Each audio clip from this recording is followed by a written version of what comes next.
morning. I can't even see the clock. 8:28? 8:28 in the a.m. And joining us in our, I guess you could say, our mobile 9/11 studio. Yes. Although that doesn't sound exhibit studio. I need to put the word exhibit. In all honesty, and with all due respect, we would call this the 9/11 What Did We Forget mobile studio. Because we always get to the site and we've forgotten something. Yes. That's the way it goes. Happens that way when you're going on a trip, too. Yeah. That's right. Joining us here in our studio is Joe from the Artesia Public Library. Good morning. Hello. And, well, this is y'all's thing. I don't want to get in, in the middle here. No. But you are in the middle. Mike Technically, Mike did the morning show for about 8 years before he went off to Roswell. Yeah. And he does the morning show on KEND. I was actually doing the show when the new library was dedicated, when they brought the, and we were all part of the, when they brought the Peter Herd mural in and all that. That was pretty cool. So, yeah, I was doing the show back then. Then they kicked me to Roswell. How long have you been at the library? I've been there since they opened. I helped move the old library. I was hired in January of 2014. Okay. So I worked for like 2 months in the old librry. Okay. Yeah. And you determined the new one's a lot better, right? Oh, yeah. There was something in the old library I was allergic to. Oh, I thought there's something lived there. It was hiding. I never found it. You weren't the only one. There were all kinds of things in that old library building, which is now a parking lot. So Yes. that's what's there now. Well, Joe, I told Joe we were here with the 9/11, the Tunnel to Towers, 9/11 Never Forget mobile exhibit. And I assumed, and you know what happens when you assume, I won't draw it out on the radio. There's a you and me at the end. Correct. But I'm going to assume that the library has some titles that if folks wanted to read up about 9/11, I forget that it's been, what, 20 years? It's been a long 20 years? time. 20 years. 2001, Yeah. So it was 20 years. There's a lot of people that are alive now that weren't alive when that happened. Yeah. There are a lot of young people that may not have been, really aware of everything that was going on. Obviously, people, old farts like me, remember. Yeah, I can remember what I was doing the day, Yeah. like I it do was too. yesterday. Yeah. But I bet there's some literature that if folks wanted to actually read a book about 9/11, you've probably got some interesting titles there. Yes, we do. We actually have the 9/11 Commission report, Oh. as well as a graphic adaptation of it. For some light reading there. I know, right? It's not a bathroom reader. Don't find that in the Uncle John's books. But yeah, we have a lot. And I've got a few titles here. A couple of them are fiction titles that take place during 9/11 or Okay. have something to do with 9/11. There's a young adult book about how it affected Muslim Americans. So yeah, I'm gonna actually have this done up as a brochure. We have a patriotic display up in the main display area at the library that in honor of 4th of July and the 9/11 memorial, and I'll have those brochures with the book list available at the display. Well, that'll be good. Yeah. Mr. Knoll brought by a book that he owned that was a New York Times book about the aftermath, all full of pictures and everything like that. So I'm going to get a chance to look through that this weekend. Oh, well, let's see. One of them You might have that is Could be, yeah. A Nation Challenged, a visual history of 9/11 and its aftermath.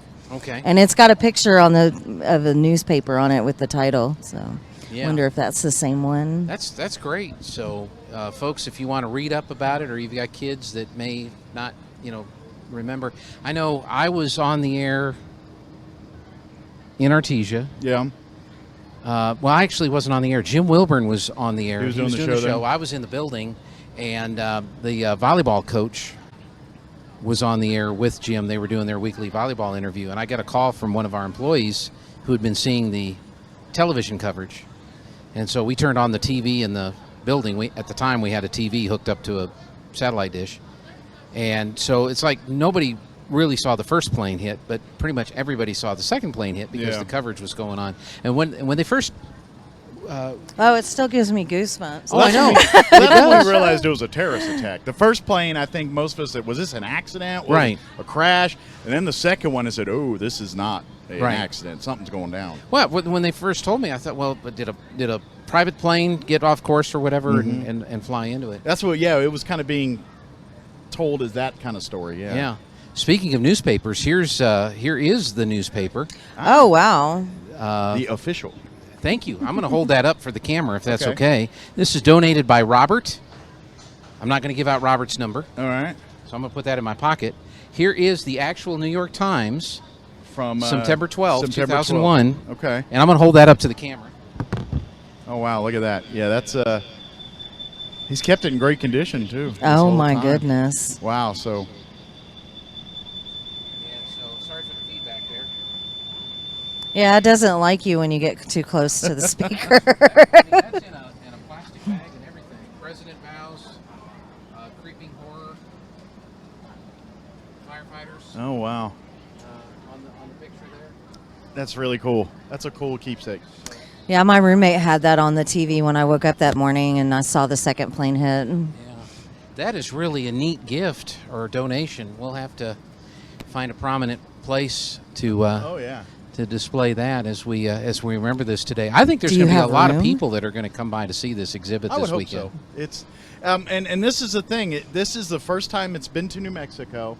It's not going to be open or available to the public in anywhere in this area in the near future. So if you're in I'd say even in West Texas or obviously Roswell, Carlsbad, but even if you're out Lincoln that way, if you've got some time this weekend, come on out and see. It's completely free. It's open 10 to 4 beginning today through Monday, and you can come and see this and evoke the memories from your experiences or teach others that weren't on this earth when it happened about why it's such a big deal to us. If you're watching online behind us, the Border Patrol Color Guard is rehearsing Yes. for the opening ceremony. So that's what you see in the shot behind us. That's why I wanted to be here, because I wanted to see all this stuff on All camera. the- Joe, summer reading I know is going on. Yes, it is. You want to bring us up to date on where we're at with all the different activities? Let's see. They've dissected owl pellets, and yesterday the kids made. Yes, Mike, you heard right.